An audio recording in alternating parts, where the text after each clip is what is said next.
I want you go ahead and kick us off with how do you stop the Boston Celtics? And then right after that, I'm going to go ahead and give you how do you stop the Dallas Mavericks? So, how do you stop them, this super team with all these stars on it? How do you actually slow them down or stop them fully?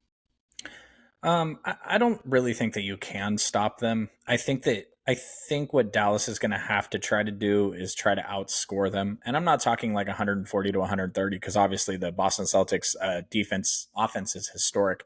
But like I mentioned, Luka can be the best player in the world any given night. He can do some incredible things. Um, Dallas's length and their athleticism on defense is something that Boston hasn't had to deal with the entire playoffs. Now, that's taking out the regular season, but Right. obviously the last 16 games or so. And, Kyrie's season really went under the radar this year because he didn't play enough games to be considered for postseason awards. And he was just fantastic.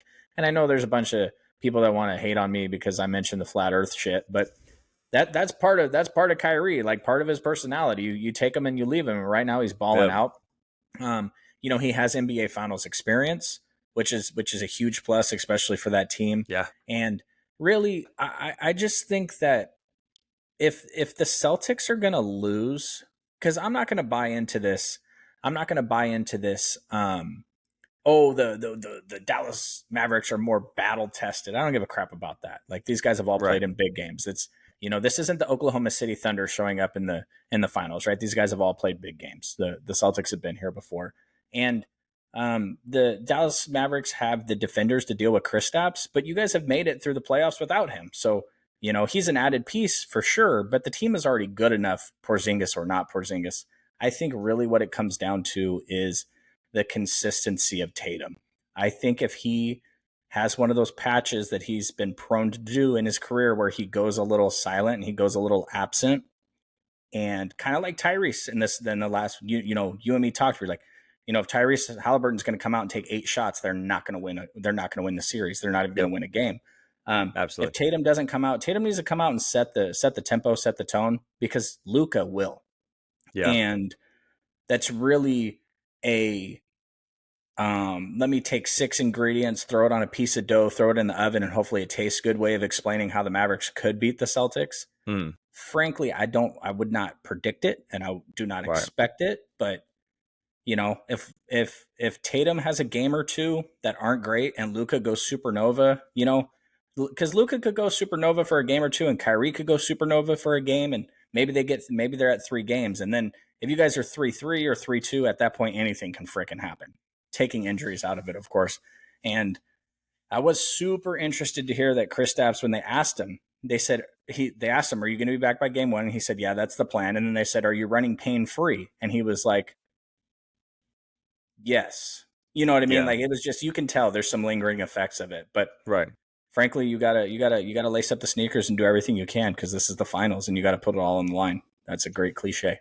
Clip that. Um, who who would you say is the biggest X factor on the Dallas Mavericks to really beat the Boston Celtics? Who's the biggest, whether it's offensively or defensively? Who's really the biggest X factor? And I know Luke is probably the obvious answer, but I was curious if you had anybody else besides that.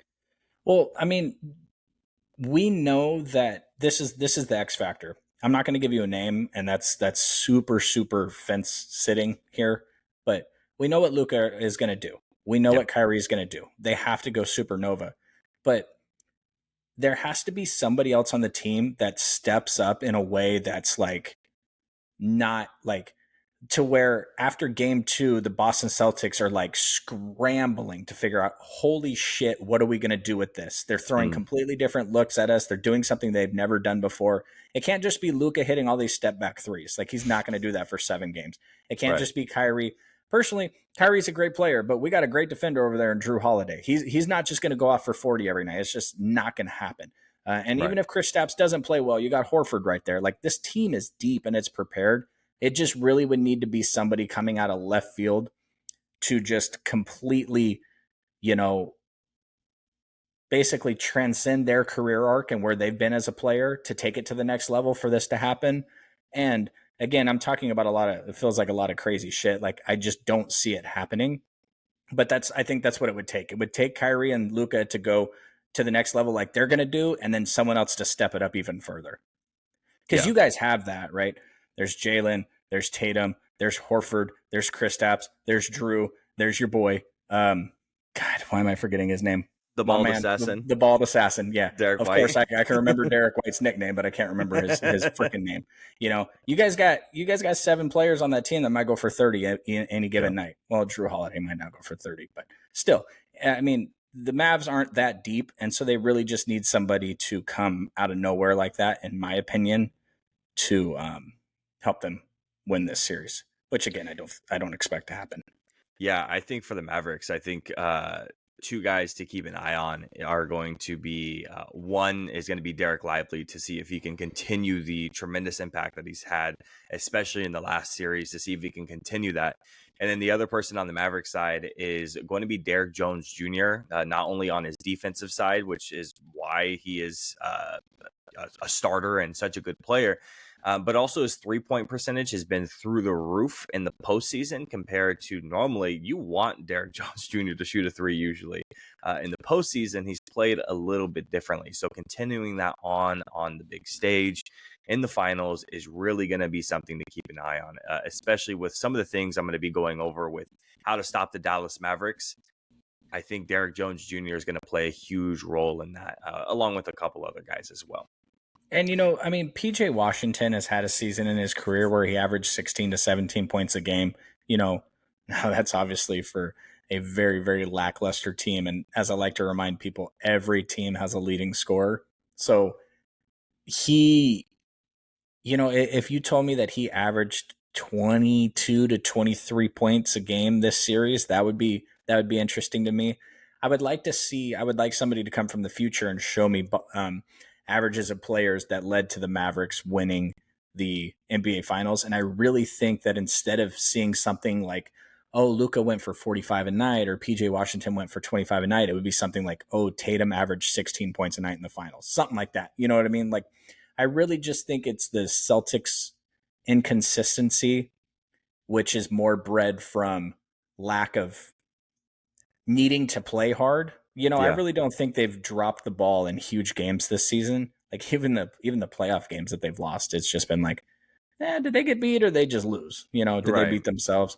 Right. I just don't see this Celtics team as a veteran team. They have a ton of experience on it. I just don't see that carrying out over a full 4 losses for them.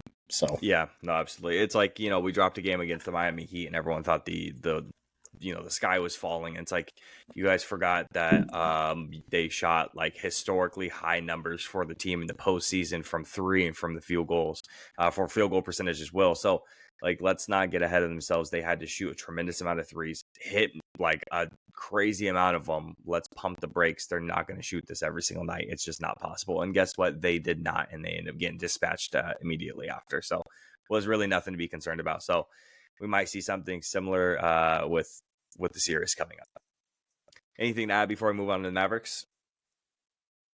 no, I think I just made the Mavericks. I think I made them both, really. One team has to play really bad, and the other team has to go supernova, which is boring, but that's what we're talking about. The Celtics, man, they're just they And just have so many pieces. It's like it's fucking impossible to even explain how it all came together. It's like, all right, you draft really well, Tatum and Brown, but now you got Horford, now you got Porzingis, Drew Holiday, like the bald assassin. Where are all these? Yeah, and then you even got a couple more dudes off the bench. That Pritchard kid, man, he freaking lit us up in Sacramento. Yeah, it's like the 3 immediate white dudes off the bench with Pritchard, Cornette, and Hauser coming off the bench immediately. Yeah, bro, that's Larry Bird's franchise, man.